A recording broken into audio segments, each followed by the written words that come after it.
Namaste, Jai Bharat. Recently, I saw a Pakistani YouTube video in which the Pakistan Army chief is giving a talk. I don't know if the army officers giving talk in public, how acceptable it is, but then it's acceptable there. The Pakistan Army chief is giving a talk saying that we are different from Hindus. We are totally different from Hindus. And he kept on narrating differences. Fine. If you to that extent, if you talk about differences, such concepts goes to infinite regress because your two hands are not similar, two eyes are not similar, two nostrils are not similar. So you can read difference into anything. So this man is completely saying that Hindus are entirely different from us. There's no question of having anything in common with Hindus. And then he goes back to the two nation theory, which was once floated in the Bharat after the 1857 struggle. It began, and the two nation theory, it was not explicit two nation theory. It's after 1857 struggle that the separatist movements in Bharat started. Actually, the separatist movements started in Bharat right from the Mughal periods. It begins with the language agitation. That is the spoken language. The language which is spoke Hindi in our nation, and this language was written in Devanagari lip script. Devanagari is an ancient script of Bharat, and Devanagari is the script for the Sanskrit language. So our Vedas and Upanishads, all those texts are written in Devanagari, and many modern languages in Bharat also is written in Devanagari. Marathi is written in Devanagari, like that. Gujarati has their own script, but in the Western Bharat, except Gujarati, there is no separate script for many languages. They all use Devanagari, Konkani also. When you go to the Eastern Bharat, Odia has their own script, Assamese have their own script, Bengali have their own script, and Manipuri is written in Bengali script. Assamese, of course, the script is very close to Bengali script except one or two letters in small difference. They are language, same group language.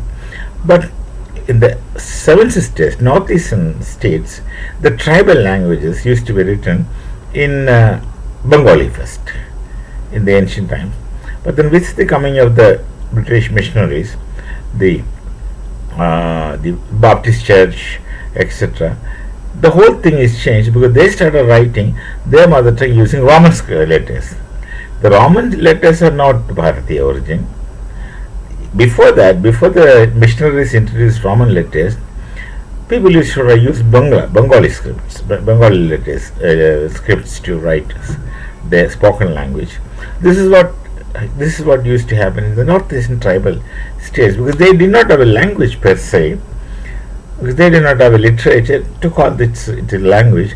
They had dialects, and they used to write dialects in Bengali. So that means those who were educated in northeastern states, those days, they knew Bengali and they knew how to read and write Bengali, so they used to write Bengali. Same thing happened in Kashmir.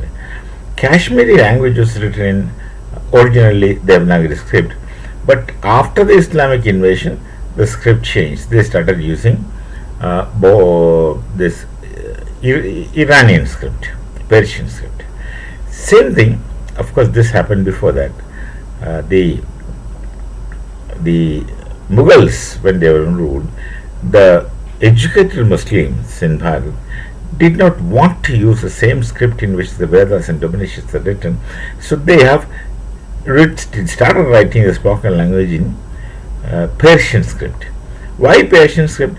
Because Persian, Farsi or Farsi, Farsi they pronounce, I suppose, that's the right pronunciation, I suppose. Farsi language was a rich language in the Islamic world because they had or translations, where there used to be great scholars in Iran before Islamization. Right, this has to be seen prior to Islamization. They had good scholars, they had good knowledge tradition, and they have translated many of the literature from other languages into Farsi. So they had a standing literature. So Farsi is something like a classic language of the Islamic world instead of Arabic. Arabic, of course, is not, but it acquired the status of something like a classic language in Islamic world. So the people of Bharat, they have borrowed the Farsi script, Persian script, and started writing the same language which they spoke, and along with others, in the Farsi scripts. And then they changed the name of the language. When we say Hindi, written in Devanagari, they started calling it Urdu, written in Farsi language. Otherwise, there is no language such as Urdu at all. Now in Pakistan, they call their language which they speak is Urdu, but actually there is nothing like Urdu. It's the same language which is spoke, except the scriptural reference. But subsequently, as the time went on, they kept substituting, borrowing Persian words and stuffing it. Now, ironically, Persians are Shia Muslims, and Bharatiya predominantly are Sunni Muslims. So is Pakistan, Sunni Muslims. But then they adopted the Persian script. So this scriptural difference is where the real separatism begins. We are different, they are different, and they tried their best to destroy Hindu Dharma naturally, as they've done all over the place. Look at Afghanistan. It's just with one invasion of Muhammad bin Qasim, the entire Afghanistan got Islamized. Sindh Islamized. Not totally, there are many Hindu Sindhis. And first they moved to Punjab, and subsequently after 1947 they moved to Bharat. There's a sizable amount of Sindhis in Bharat. So, with Qasim, the Islamization of invasion was rather complete. So otherwise they were all Bharatiya Hindus in basically.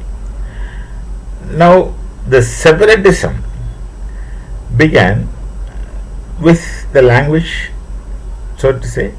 Then you see, when the people, Hindus were studying Sanskrit, the Muslim scholars started studying Iranian, Persian. Persian as a classical, they treated it as a classical language. Where the Hindus go to schools, pathshalas, which were associated mostly with temples, to then learn Sanskrit, the Muslims were learning Persian language, Farsi language.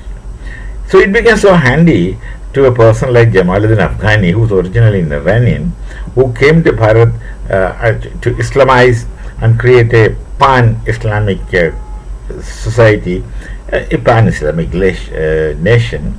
It became very convenient to him. He disguised that he is a Shia. He pretended that he is a Sunni by adding his name Jamaluddin Afghani, whereas he has nothing to do with Afghanistan.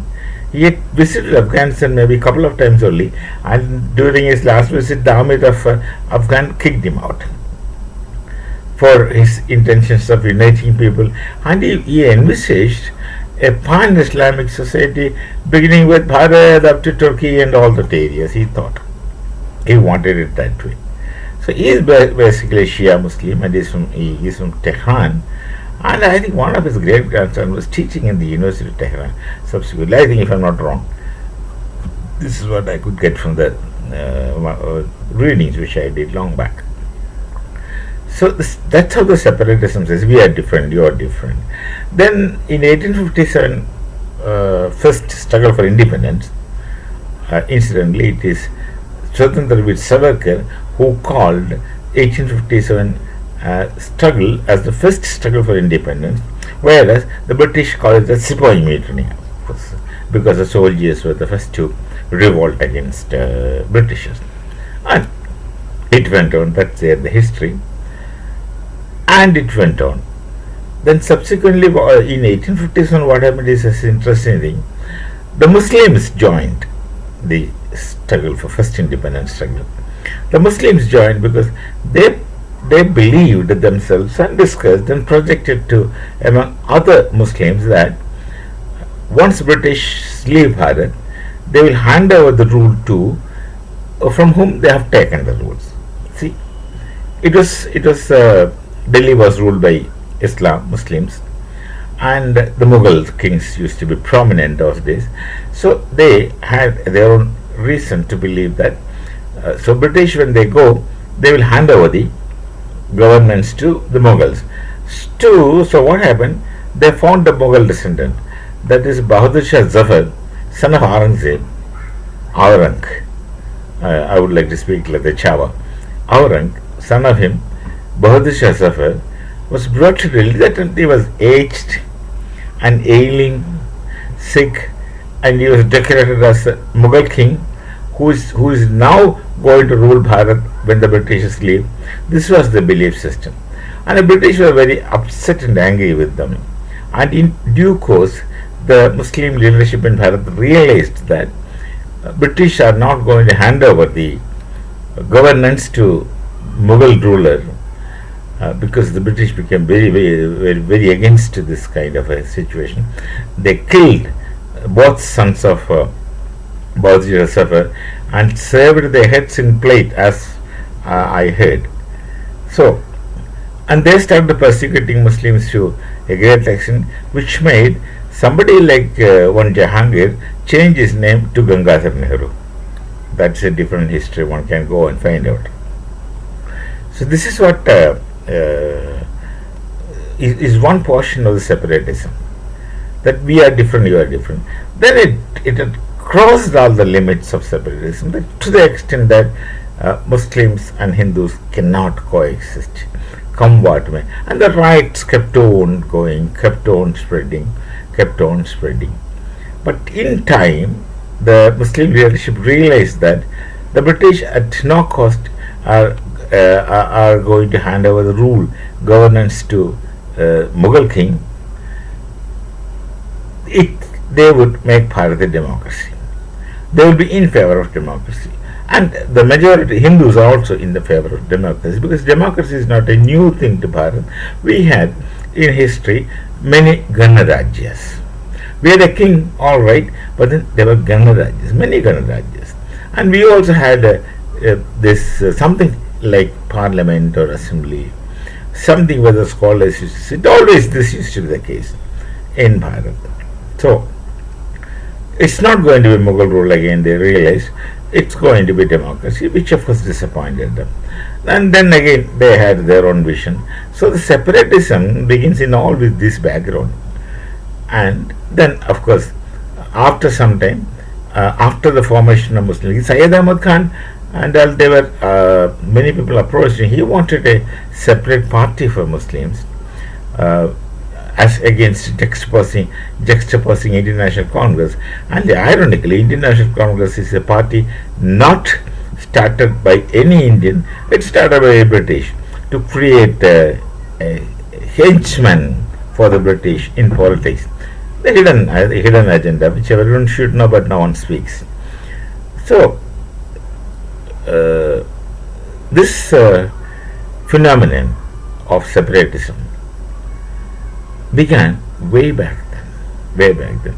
Suddenly they realized that they have to, they wanted a separate party for Muslims, and they waited, and then there was a division of Bengal in 1905 into Hindu Bengal and Muslim Bengal.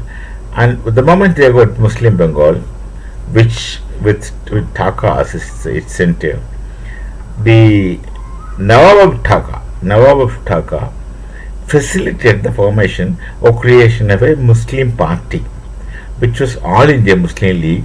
A shadow of it is there in Bharat today, Indian Union Muslim League. After partition, the All India Muslim League ceased to exist, and the people who were in All India Muslim League changed their names to Indian Union Muslim League. Now this is a story of separatism. And then The two-nation theory comes much later. There were many two-nation theory plans, including the South Indian Latif, who was teaching English literature in Osmania University, Hyderabad, Deccan. So there were many schemes and programs of two-nation theories. Many people suggested, including the best, I suppose, is that of Rahmat Ali. The best in the sense, the most practical, was that from Rahmat Ali, who had coined the name of Pakistan, who had even drawn or created a map of Pakistan. He had created a flag of Pakistan, etc. He has done a lot of things in his own personal level. And the Muslim organizations never accepted Rahmat Ali, and not accepted him for various reasons, primarily because they were not accepting Punjabis those days. Those days, the Muslim community in Bharat were dominated by this Urdu-speaking Muslims, not Punjabi-speaking Muslims. It's only after partition, it's only after Pakistan became a separate nation, the Punjabi domination started evolving. And today, Pakistan is completely dominated by Punjabi Muslims. Prior to that, it was Urdu-speaking Muslims, and today the Urdu-speaking Muslims are refugees within Pakistan. Now, these are all stories within stories. Stories within stories should be always interesting. So, ultimately, they went to two-nation theory, and this they gave all the credits to two-nation theories to Muhammad Ali Jinnah, which is not the case. Jinnah did not want a two-nation at all. He was more crafty, and I would say more cunning, and more practical, thinking that because he didn't want a separate Pakistan, what he really wanted was to stay in Bharat. He understood, he knew rather, the character of the Muslims perfectly. I think he understood. So he knew that if there is a Pakistan, in 2 days' time they'll start quarreling one another, because they will find differences among themselves. They will find differences among first the outsiders and even against themselves. This is a semblance, going to be a semblance of mystic.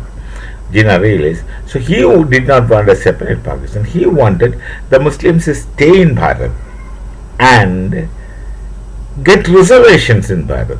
Reservations even in assemblies and parliaments, seats reserved for them. All over the place, and the Muslims can thrive at the cost of the Hindus. Because Muslims, even right in that time, were not very hardworking, even in Bharat, especially the Punjabis. Whereas the Hindu, Sikh Punjabis are really hardworking. So with conversion of religion, they started getting themselves very relaxed, and the character of hard work, honesty, dedication, all things have gone with them. So this is the two-nation theory. Ultimately it comes, and Jinnah was absolutely helpless, and he had to say, accept, demand two-nation. That you very reluctantly. History is full of that. They themselves, the Pakistani historians themselves say that. I am not just giving a Hindu perspective. The Pakistani historians, for instance, K.K. Aziz, who wrote The Idea of Pakistan, that history book, he very clearly says how reluctant Jinnah was to demand two-nation, and he was not happy. He was not happy at all internally, because he knew what's impending. So this Pakistani general is now trying to revive two-nation story. I don't know why he talks about it now. There were a two-nation theory, lot of stories behind it, lot of narrative behind it, and Pakistan became separate. And why he is speaking now? What's the relevance? They are already a separate nation. They are already a separate nation. I don't know what is his purpose. Possibly he is trying to say that you are all superior. Rather, the Muslims are superior to Hindus, and they can do anything, and the Hindus can't do anything. This is the usual talks which the Lahoris do. The same thing which Muhammad Yunus also does, which Pakistanis, they have learned. The Bangladeshi Muslims have learned how to be loved from Pakistanis, because of the coexistence of up to 1971 they were together. So they have learned all these bad habits nicely, and they become violent. They also started thinking with their muzzles, all those things. So I still know, I don't understand why the army chief suddenly speaks about two-nation theory. We are not one and the same. We are different. All right. I told you, you can read difference to any extent, which will only go to infinite regress. Whereas, if you change your perspective and try to look at what is in common, you have similar effects where you have a lot of things in common, and if you calculate, you will find you have more things in common than the things what you have in difference. If you really want to understand, if you really want to look at the epistemology of this, but that's not going to happen. And I also don't want personally this thing to happen, because it's not possible to live with these people with such attitude. We shall meet again with some other thought. Namaste. Jai Bharat. Jai Shri Ram.